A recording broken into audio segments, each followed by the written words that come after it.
Thank you, Mr. Speaker. Could you have the clerk report House Committee Sub 1? Clerk, please report. House Committee Substitute 1 to House Bill 298. Gentleman from Spencer. The committee sub provides some clarifying language that was requested by KDE. Mr. Speaker, I move for adoption. House Committee Sub 1. Motion is for the adoption of House Committee Substitute 1. Is there any discussion of the committee substitute?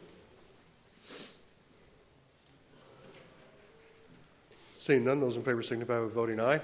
Aye. Those opposed, nay. House Committee Substitute 1 is adopted. Gentleman from Spencer. Thank you, Mr. Speaker. For those of you who are not aware, there is a federal requirement that the state of Kentucky identify schools for comprehensive support and intervention. These are schools that typically are in the bottom 5%, or high school has a graduation rate under 80%.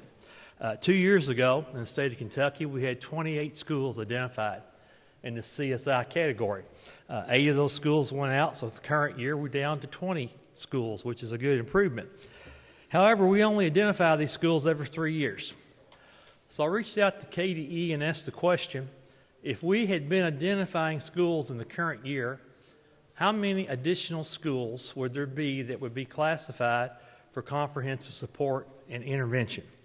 The answer I got was 34 additional schools. I asked a follow-up question, and I asked the question, well, are you been able to provide any support to any of these 34 schools? And the response I got from Dr. Foster over at KD was, we reached out to all these schools, but we only had 2 of these schools that responded and asked for help. And I found that very concerning, because schools that are struggling, we need to be able to provide them the help and the resources that they needed. What House Bill 298 will do is it will go from currently, we do identification every 3 years, and incidentally, we are supposed to identify in 2025, but from there on, we would do annual identification of these schools.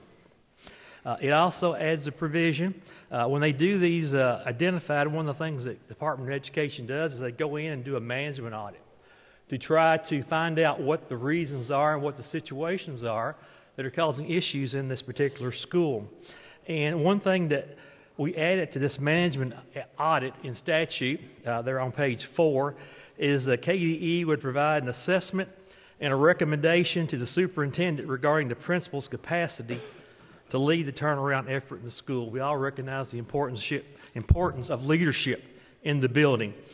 One more section of statute that we added for these schools that are in CSI status, the Department of Education will require professional learning, professional development for teachers, these students in these schools identified as CSI, related to evidence-based practices in instruction, instructional materials implementation, and assessment for reading and mathematics, and would also direct the superintendent in each of these schools to use high-quality, evidence-based resources. Mr. Speaker, I'd be happy to entertain any questions, but I move for passage of House Bill 298 as amended by House Committee Substitute 1.